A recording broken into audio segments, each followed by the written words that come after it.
বন্ধুরা, এই হচ্ছে আমাদের ফার্মের খাতা। দেখতে পাচ্ছেন 16 তারিখ 9। এটার বডি ওয়েট করে দিয়েছে 300 গ্রাম। তো বন্ধুরা, আমরা পাল্লা নিয়ে চলে এলাম। একটা চাপানো হচ্ছে। এটা হলো মুরগির বডি ওয়েট কেমনই আপনারা দেখুন। 350 গ্রাম, 356 গ্রাম। একটা মোরগ চাপাবো আপনাদের দেখুন। এইটা মোরগ, মুরগি 350, মোরগ 400 450 হবে।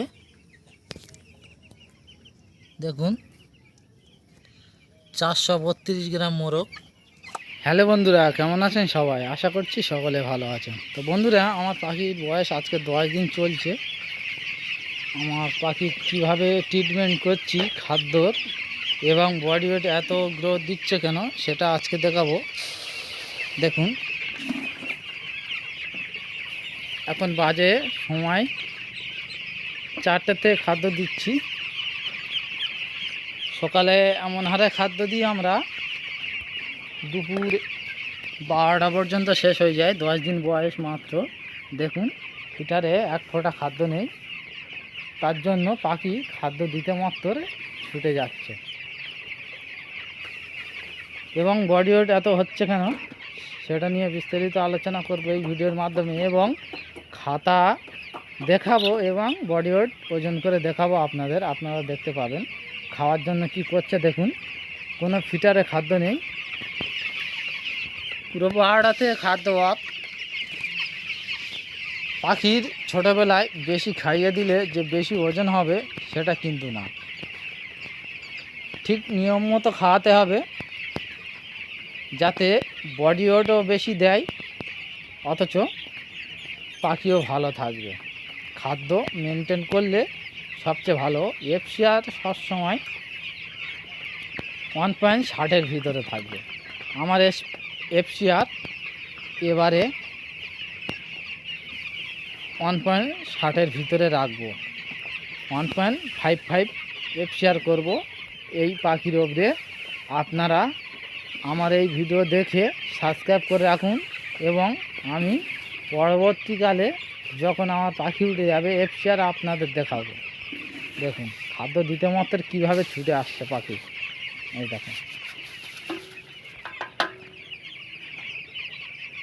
সকালে আমি 1.5 বস্তা খাদ্য মেরেছি, এখন মারবো 2 বস্তা 20 কিলো, এবং 1 কুইন্টাল 20 কিলো পাখির খাদ্য মারবো আজকে বৈকালে। দেখুন,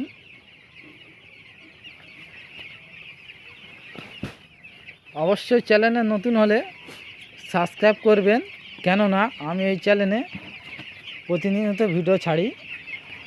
পাখিগুলো খাওয়ার জন্য কি করছে দেখুন। এপারে নিয়ে গিয়ে দেখাবো, লাস্ট পর্যন্ত দেখবে, না তো বুঝতেই পারবে না আমার পাখি এত বডি ওয়েট হচ্ছে কি করে। আপনারা কমেন্ট করে বলবেন যে আমি কোন কোন মেডিসিন ব্যবহার করছি, এবং পাখি খাতা ছাড়া 100 গ্রাম বেশি কি করে।